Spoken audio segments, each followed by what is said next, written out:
24절에서 33절까지 말씀 교독합니다. 마태복음 10장 24절에서 33절입니다. 오늘은 2월 4일 화요일 아침입니다. 2월 4일자 본문 마태복음 10장 24절에서 33절까지 신약성경 15페이지입니다. 제자가 그 선생보다 또는 종이 그 상전보다 높지 못하나니 제자가 그 선생 같고 종이 그 상전 같으면 조카도다. 집주인을 바알세불이라 하였거든 하물며 그 집 사람들이랴. 그런즉 그들을 두려워하지 말라. 감추인 것이 드러나지 않을 것이 없고 숨은 것이 알려지지 않을 것이 없느니라. 내가 너희에게 어두운 데서 이르는 것을 광명한 데서 말하며 너희가 귓속말로 듣는 것을 집 위에서 전파하리라. 몸은 죽여도 영혼은 능히 죽이지 못하는 자들을 두려워하지 말고 오직 몸과 영혼을 능히 지옥에 멸할 수 있는 이를 두려워하라. 참새 2마리가 한 아사리온에 팔리지 않느냐? 그러나 너희 아버지께서 허락하지 아니하시면 그 하나도 땅에 떨어지지 아니하리라. 너희에게는 머리털까지 다 세신 바 되었나니 두려워하지 말라. 너희는 많은 참새보다 귀하니라.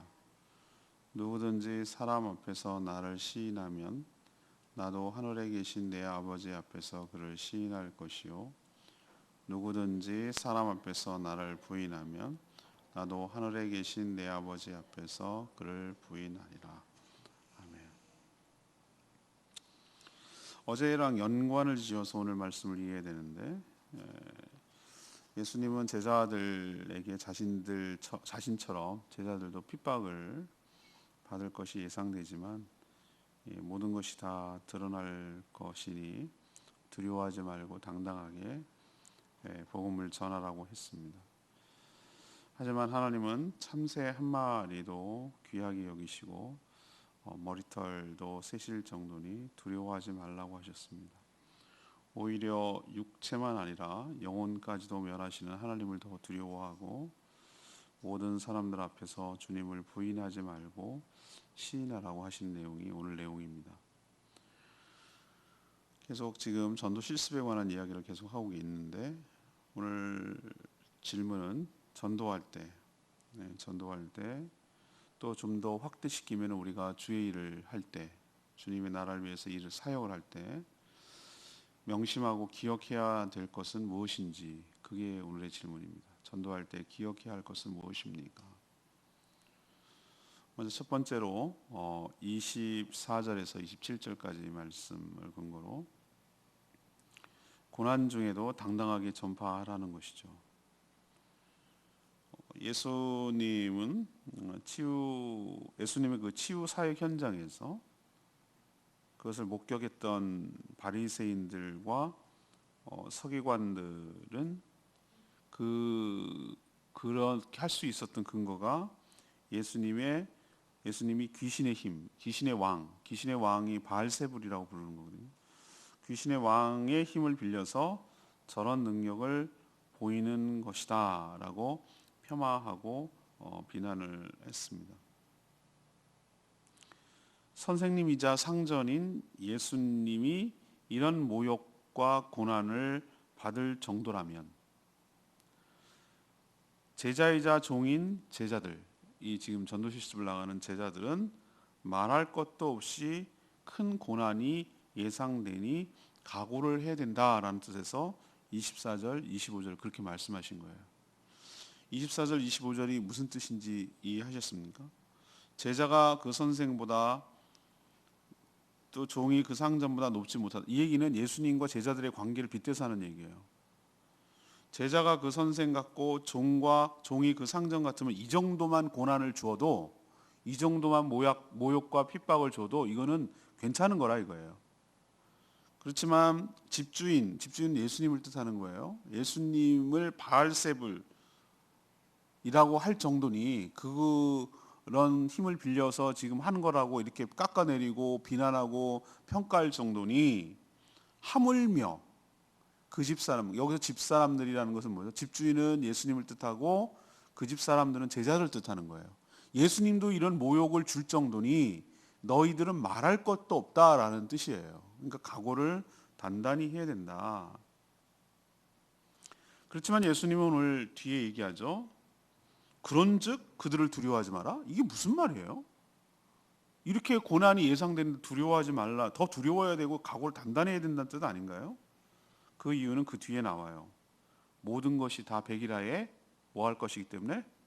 드러날 것이기 때문에. 누가 어디에서 어떻게 핍박했는지 숨길 수 없고 하나님 앞에 다 드러난다는 뜻이에요. 가해자도 피해자도 다 드러난다는 거예요. 예수 그리스도의 복음을 전하다가 이렇게 주님 때문에, 다른 이유가 아니에요. 자기가 잘못한 것 때문에 고난받는 건 당연하고 벌을 받고 형벌을 받는 건 당연합니다. 근데 여기서 말하는 그것은 그게 아니라 예수를 전하다가, 예수님을 전한다는 이유로 핍박을 받고 어려움을 당한 것을 당하는 입장에서도 하나님이 다 아시고, 누가 어떻게 어떤 식으로 모욕과 어려움을 당했는지 아시고, 또 하나 반대로 거꾸로 그렇게 모욕을 주고 비난을 하고 배척을 하고 한 모든 것도 뭐 한다는 거죠? 다 안다는 거예요. 다 드러난다는 거예요. 안 드러날 것이 하나도 없다는 거예요. 그러니까 오히려 27절에 있는 말씀대로 더 뭐하죠? 당당하게 담대하게 복음을 전파하라고 지금 주님께서 명령하시는 거예요. 우리는 무슨 이득을 취하려고 장사하려는 사람들이 아니잖아요. 그죠? 우리가 막 이렇게 해가 요즘은 막 교묘한 방법으로 SNS를 활용하고 해가지고 막 마케팅을 열심히 하거든요. 그렇죠? 여러분도 그렇게 많이 접촉을 받고 있죠. 근데 우리는 복음을 전한다고 해서 나에게 어떤 이득이 생기죠? 그런 거 없습니다. 그냥 좋으니까 너도 권하는 거잖아요. 너도, 그리고 그 사람을 불쌍히 여기는 마음이 생기니까, 이 좋은 것이 있는데 나만 누리기 너무 아깝고 좋으니까 정말 그 영혼을 귀하고 불쌍히 여기는 마음으로 전하는 것 뿐이잖아요. 우리가 전하는 것은 생명을 전하는 것이에요. 범죄가 자랑스러운 일은 아니죠. 죄 짓는 일이. 그러니 범죄가 아니라 자랑스러운 일이라는 거죠. 그러니 어두운 데서 우리가 27절에 있는 말씀대로 뭐하죠? 귓속말로 속성을 할 이유가 없는 거예요. 고난을 받더라도 우리가 복음을 전하는 것을 당당하게 주님이 다 아실 줄로 믿고 당당하게 자긍심을 가지고 우리가 전파하고 전도해야 될 줄로 믿습니다. 그래서 저는 목회하는 동안에 그런 마케팅 방법을 사용하려고 하지 않기로 마음을 먹었어요. 그러니까 세상적인 세속적인 방법. 전 그게 너무 싫었어요. 막 무슨 전도왕 전도 대회 해갖고 막 쌀포대 쌓아놓고 막 자전거 갖다 놓고 꼭 보호망 뽑아가지고 경품하는 것 같고 뭐 이런 느낌 주는 거 난 너무 싫었어요. 저 그걸 경험하면서 그걸 막 기획을 하고 준비를 하고 막 그런 거 하고 하면서도 속으로는 이건 아닌데 이런 생각을 한 적이 있었어요. 그러니까 우리는 물론 오죽하면 저럴까라는 생각도 들긴 하지만, 그렇지만 그런 막 이벤트 하는 거 말이죠. 무슨 뭐 이렇게 막 풍선 막 이렇게 날리고 오늘 오픈 날이에요. 막 그러면서 오시면 사은품 드려요. 막 이런 거 같은 느낌. 복음을 굉장히 싸구려로 만드는 것 같은 느낌을 받아서 좋지 않아요. 우리는 품위 있게, 아니 막말로 안 받고 안 믿으면 누구 손해냐 말이에요. 우리가 무슨 우리 이득을 취하려고 하는 게 아니라 정말 당신 불쌍해서 이 좋은 것을 전하는 거라, 그렇다고 막 욱박지르고 고압적인 자세로 하라는 얘기는 아니지만, 우리가 전하는 것이 얼마나 귀한 것인지를 깨닫고 이렇게 나를 핍박하고 하는 것도 주님이 다 아실 줄로 믿고, 다 드러나 우리가 또 수고하고 애쓰는 것도 주님이 다 알고 계실 줄로 믿고, 마치 무슨 몰래 숨어가지고 무슨 하는 죄를 짓는 것처럼 하지 말고 당당하게, 귓속말로 하지 말고 당당하게 복음을 전하고 권위 있게 품위 있게 그렇게 우리가 복음을 고난 중에도 전하는 저와 여러분 되기를 소망합니다. 두 번째 얘기는 29절에서 31절까지 말씀인데, 우리가 전도할 때 기억해야 될 것을 지금 쭉 얘기를 하고 있어요. 하나님께서 세심하게 보살펴 준다는 것을 우리는 늘 기억을 해야 됩니다. 그럼 하나님께서 복음을 전하는 자들 이렇게 나몰라라 하시고 네가 알아서 고난을 당해 라고 방치하시고 그냥 놔둘까? 절대로 그렇지 않다는 거예요. 절대로 그렇지 않다. 그래서 예수님이 뭘 비유로 설명하냐면은 참새를 비유로 설명하시는 거예요. 당시에도 참새 2마리가 한 아사리온, 한 아사리온은 아주 적은 돈이라고 할 수가 있는 거죠. 한 아사리온. 한 아사리온이 16 아사리온이 원 데나리온, 하루 일당, 뭐 이 정도 급으로 치니까 아주 그냥 크지 않은 돈이에요. 한 2마리가 한 아사리온에 팔렸던 그 시세가 그랬나 보죠. 근데 저는 포장마차에서 참새구이 해 먹는다는 얘기는 들어는 봤는데 저는 한 번도 먹어본 적은 없거든요. 본 적도 없고. 아무튼 뭐 참새구이 해 먹나 보죠. 그때도 그렇게 팔렸던 모양인데 왜 참새를 비유로 드실까요? 가장 그때나 지금이나 어쩌면 이렇게 참새는 생명력이 강한지 모르겠어요. 참 꿋꿋하게 잘 살아요. 걔네들 보면은 어떻게 저기 사는지 모르겠어요. 귀엽기도 하고 어떨 때는 가장 많고 그냥 하찮고 그냥 흔한 뭐 이런 존재를 비유하려고 예수님이 참새를 끌어들인 것 같은 생각이 들어요. 근데 이렇게 하찮은 그냥 널려 있는 가치 없는 뭐 이런 참새도 하나님이 허락하지 않으면 땅에 떨어져 죽어서 팔리지 않는다라고 하셨어요. 이 얘기는 뭐죠? 하나님의 주권하에 있다는 거예요. 참새조차도. 그렇죠? 하나님 허락하지 않으면 땅에 떨어져서 팔리지 않는다는 뜻이잖아요. 그러면서 이런 참새 한 마리도 관리하며 다스리는 하나님께서 그 뒤에 말이 중요해요. 참새보다 귀하니라 이 말을 예수님이 하고 싶었던 거예요. 두려워하지 말라고 하시면서 참새보다 귀하니라. 당연히 하나님께서는 참새와는 비교도 할 수 없는, 비교조차 할 수 없는 전도자를 보호하고 관리하고 다스리고 막아주지 않을 리가 없다는 뜻에서 예수님이 이런 비유를 하신 것으로 보입니다. 또 덧붙여서 예수님은 하나님께서 우리의 뭐까지 세신다고요? 30절에 머리털까지 다 세고 계신다라고 하셨어요. 자기 몸이잖아요. 자기 머리털이잖아요. 자기 머리털, 신체의 일부인 머리털을 세는 사람이 어디 있어요? 센다는 것도 의미도 없고 모르고 그런 걸 세는 이유도 모르겠고 왜? 맨날 빠지는데? 여러분 안 빠지세요? 저는 샴푸하고 머리 할 때마다 이거 빠지면 안 되는데 이게 어떤 머리인데 막 이런 생각이 들어서 얼마나 조마조마하고 그러는데요. 차라리 머리가 하얀 게 낫지 머리 빠지면 대책이 없거든. 근데 나도 나의 머리털을 몰라. 모를 수밖에. 언제 수시로 빠지고 어떻게 될지 어떻게 알겠어요 그거를. 근데 세상에 오늘 이 말씀을 드리면은 참 이거 우리는 너무 많이 익숙해져 갖고 당연하게 생각을 하는데 우리의 머리털을 카운트한다고? 하나님께서? 이거는 머리 빠진 대머리한테는 정말 복음이에요. 복음. 내 머리털을 세신다고. 그러니까 이 얘기는 무슨 얘기를 하고 싶으냐면 우리의 모든 것을 다 카운트한다는 얘기는 내가 다 알고 있지, 능력 뛰어나지 이런 개념이 아니라 우리를 그렇게 세세하게 뭐하고 있다는 겁니까?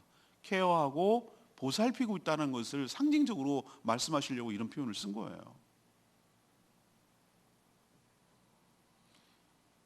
그만큼 전도자는 하나님의 철저한 보호와 관리 속에 있다라는 뜻이기도 해요.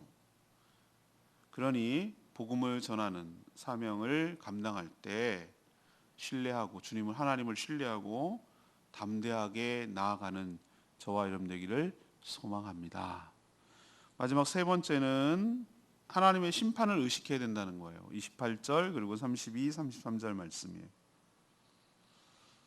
복음을 전할 때 온갖 환난과 핍박이 예측이 되죠. 없다고 하지 않으셨어요. 예상이 되지만 이런 환난과 핍박을 받는 가운데 두려워하거나 포기하거나 또는 그 고난과 고통이 무서워서 변절한다면 더 큰 문제가 생기죠. 사탄이 사람에게 가할 수 있는 최대의 위협은 뭐죠? 육체의 생명을 빼앗는 죽음이죠. 가할 수 있는. 하지만 이들이 사단이나 악한 자들이 할 수 없는 것은 무엇이죠? 그 사람의 영혼까지 죽일 수는 없어요. 빼앗을 수는 없어요. 이 영역은 누구의 영역입니까? 하나님의 영역입니다.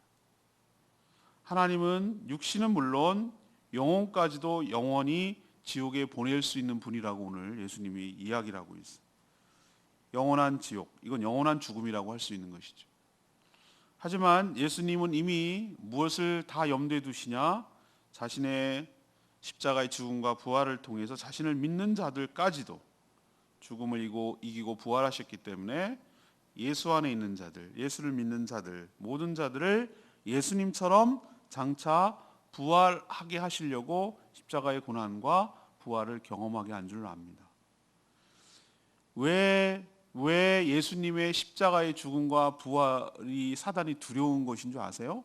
사단이 쓸 수 있는 가장 최고의 무기가 꺾여버렸기 때문에, 이제는 무기력해졌기 때문에 그래요. 이제는 보세요, 정말 예수 그리스도의 죽음과 부활이 나의 죽음과 나의 부활이라고 믿는 사람, 그러니까 죽음을 두려워하지 않는 사람 앞에 자기가 할 수 있는 일은 없어요. 사단이 할 수 있는 일은 없어요. 죽어도 죽지 않고 영원히 사는 존재에게 육신의 죽음을 죽인들 무슨 의미가 있겠어요? 그건 자기가 할 수 있는, 정말 그것을 신뢰하고, 그것을 믿든 안 믿든 간에 성도가 100% 온전한 신뢰가 안 생길 수도 있어요. 미심쩍어 할 수 있어요. 의심할 수 있어요. 흔들릴 수도 있어요. 그렇지만 예수가 그 안에 있는 자에게는 때로는 그것이 흔들린다 할지라도 그것이 실현되고 이루어지기 때문에 죽인들, 성도들을 갖다가 복음을 전한다는 이유만으로 죽인들 진짜로 죽이는 게 아니거든요. 다시 영생을 할 몸으로 부활할 것이기 때문에 사단이 이제는 자기가 할 수 있는 큰 무기가 사라진 거예요. 그러니까 이제 할 수 있는 게 뭐죠? 거짓말로 속이고 그냥 크게 막 위협하고 협박하고 이런 방법밖에 쓸 수 있는 게 없어요. 그러니까 예수님 오늘 하시고 싶은 얘기는 뭐예요? 사람 앞에서 예수 그리스도를 뭐 하지 말라고요? 부인하지 말고 온전히 시인하라고 얘기했어요. 이 말 참 무서운 말이에요. 32절, 누구든지 사람 앞에서 나를 뭐하면? 시인하면 나도 하늘에 계신 내 아버지 앞에서 뭐 할 것이고? 그를 시인할 것이고, 누구든지 사람 앞에서 나를 부인하면 나도 하늘에 계신 내 아버지 앞에서 그를 부인하리라. 이 무시무시한 말이에요. 우리가 다른 사람들 앞에서 예수 믿는 것이 부끄럽지는 않지만 손해를 입을까 봐, 괜히 핍박을 당할까 봐, 막 죽음의 위협까지는 아니에요. 우리는 너무 쉽게 팔아먹는 사람들 되게 많아요. 조그만한 불편함, 너도 교회 다니냐? 이런 거 듣기 싫어하는 이런 것 때문에 쓱 감추고 아닌 척하고 박쥐처럼 이렇게 살아가는 사람들, 오늘 이 말씀 명심해야 돼요. 주님께서도 하나님 앞에서 그런 식으로 있으면 우린 이건 부인한다는 개념은 이건 지옥에 간다는 얘기예요. 난 모르겠다라고 하는 것은 우리가 천국에 들어갈 수 있는 유일한 길은 내가 주님을 알기 때문이에요. 내가 주님을 믿기 때문이에요. 내 안에 예수님이 있기 때문이에요. 그래서 가는 건데, 이게 부인한다라는 개념은 이거는 지옥 형벌에 처한다는 얘기이기 때문에 정말 우리가 하나님 앞에 속이지 말고 사람들 앞에서 감추지 말고 내가 예수 그리스도를 믿고 있음을, 주님의 제자임을 당당하게 밝히고 주님 하나님 나라의 심판을 의식하고 살아가는 저와 여러분 되기를 소망합니다. 레마의 말씀이 28절 말씀, 오직 몸과 영혼을 능히 지옥에 멸할 수 있는 일을 두려워하라. 사람은 다른 사람의 이목을 의식하고 죽음 앞에 너무나 무력하죠. 죽으면 끝이라고 생각하죠. 그럴 수 있어요. 그러나 죽음은 끝이 아니에요. 그 영혼은 하나님 앞에 서야 돼요. 그의 삶은 평가를 받게 되어 있어요. 핵심은 예수 그리스도를 시인하는 삶이었는지 부인하는 삶이었는지 따라 결정되는 거예요. 하나님은 딱 하나만 보신다고 했어요. 우리에게 선한 것이 없다는 걸 너무 잘 알아요. 구원받을 근거 없다는 것도 잘 알아요. 그렇지만 우리를 사랑하셔서 건져주기를 원하시는데 이건 하나님의 방식이에요. 하나님의 룰이에요. 왜 그게 마음에 안 든다고 결정할 수 없어요. 그분이 심판, 그분이 주심이고 그분이 심판자고 그분이 기준이에요. 그러면 싫으면 대책이 있어요? 없잖아요. 그분의 룰, 그분의 규칙, 그분이 근데 가장 쉬운 듯 하면서 가장 어려운 것 같은 은혜를 입어야 되는 이 룰, 이 하나님의 구원의 원칙, 법칙, 시인하는 것, 곧 영접하는 것이 믿는 것이고 믿을 때 구원을 얻게 될 줄로 믿습니다. 이게 하나님 방식이에요. 그러니 진정으로 두려워할 분은 하나님인 줄로 깨닫고 몸과 영혼까지 다 멸할 수 있는 그분을 의식하면서 주님께 순종하며 주님을 시인하며 살아가는 저와 여러분 되기를 소망합니다. 오늘 질문으로 다시 돌아가겠습니다. 전도할 때 좀 더 포괄적으로 나가면 어떻게 합니까? 주님의 나라를 위해서 일할 때, 사역할 때 우리가 늘 마음에 명심하고 기억해야 될 것은 무엇입니까? 가 오늘 질문이에요. 첫 번째는 뭐 하라는 거죠? 고난이 예측이 돼요. 예수님도 그렇게 고난을 받았고요. 그렇지만 우리가 죄를 짓거나 우리 이익을 위해서 사는 사람들이 아니기 때문에 고난 중에도 뭐 하라고요? 당당하게 전파라. 왜? 다 알고 계시니까, 다 드러날 것이기 때문에. 두 번째는 참새 머리털 생각하시면서 우리는 참새보다 더 귀한 존재이고 머리털까지 세시는 하나님께서 환난과 핍박 가운데도 우리를 보살피시며 지키며 보호해 주실 줄로 믿고 나아가라.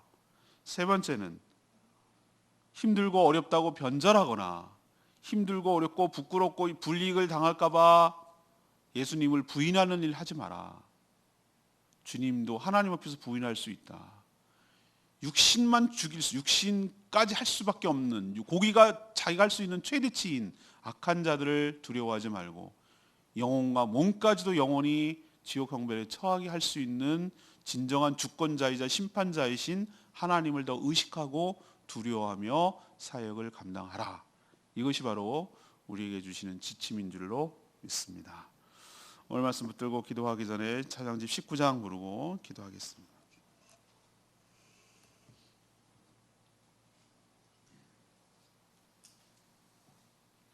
찬양집 19장 찬양입니다. 아무것도 두려워 말라. 주님은 나의 소망, 나의 힘이 되신 여호와. 찬양합니다.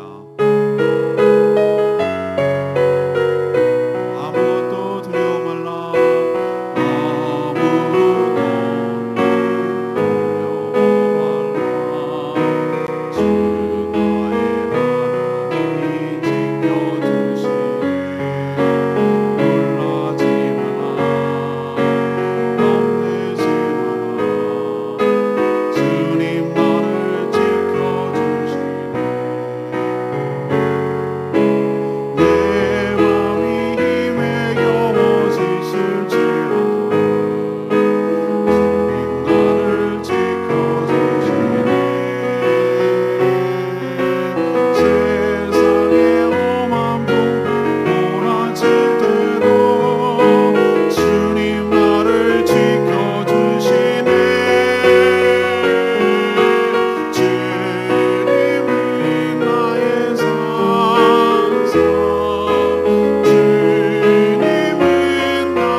머리털을 세시는 하나님.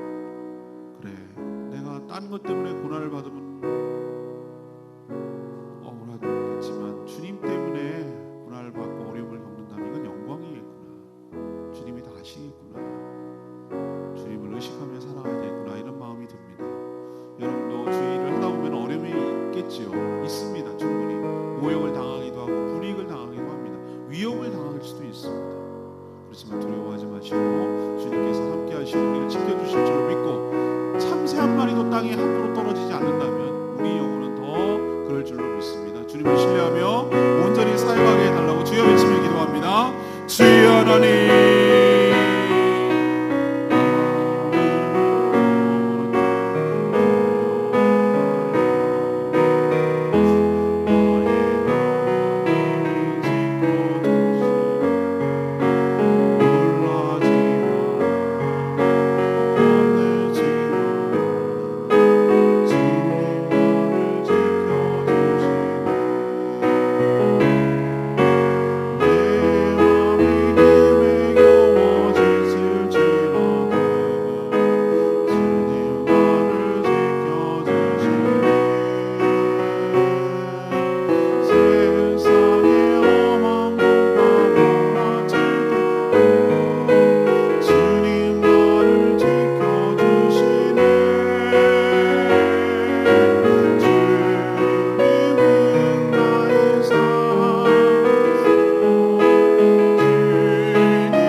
예수님도 모진 고난을 다 받으시고 좁은 길 십자가의 길로 가셨으니 주님의 제자인 저희들은 말할 것도 없이 환난과 핍박이 올 것을 각오하며 나아가게 하여 주시옵소서. 하지만 하나님께서 모든 것을 다 드러내실 날이 있으니 두려워하지 말고 당당하게 전파하는 저희들 되게 하여 주시옵소서.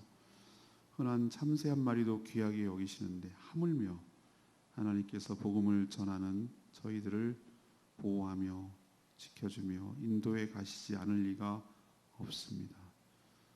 육체는 물론 영혼까지 지옥에 보내 멸할 수 있는 하나님을 의식하며 두려워하며 살게 하여 주시고 언제 어디서든 누구에게든 주님을 시인하며 복음을 당당하게 전하는 저희들 되게 하여 주시옵소서. 오늘도 주님 앞에 엎드려 주님의 은혜를 구하며 주의 얼굴을 구하며 간구하는 모든 심령들 축복하시고 기도조차 못하는 자들 대신하여 중보 기도할 때 응답하여 주시고 특별히 코로나 바이러스 때문에 공포에 떨며 두려워하며 또 이것 때문에 실질적인 어려움을 겪으며 살아가는 분들 주님 위로하여 주시고 긍휼히 여겨 주시기를 원하며 이 두려움과 공포가 속히 사라지도록 일상의 평안함을 다시 되찾도록 은혜 베풀어 주시고 우리가 하나님 은혜 없이는 살 수 없는 존재임을 깨닫고 하나님 앞에서 좀 더 겸손하게 살아가는 저희들 되기를 원합니다. 확산 방지를 위해서 격리되어 있는 분들 위로하시고 또 치료하고 막기 위해서 고군분투하며 애를 쓰고 수고하는 모든 분들 주님 힘을 더하여 주셔서 위로하여 주시고 저지경이 되어서 공포에 떨고 있는 중국 사람들 불쌍히 여겨주셔서 속히 병이 잠잠해지고 다시 평안함을 찾도록 은혜를 부으시고 힘들고 어려울 때 주의 이름을 부르며 부르짖으며 기도하며 살아가는 저희 모두가 되도록 은혜 베풀어 주시옵소서. 오늘 하루도 주님과 동행하며 하나님 나라를 위해서 존귀하게 쓰임받는 복된 하루 되게 하여 주시옵소서. 감사드리며 예수 그리스도의 이름으로 축복하며 기도합니다. 아멘. 오늘 하루도 주님의 은혜 가운데 살아가기를 축복합니다. 네, 충분히 기도하고 하루 시작하겠습니다.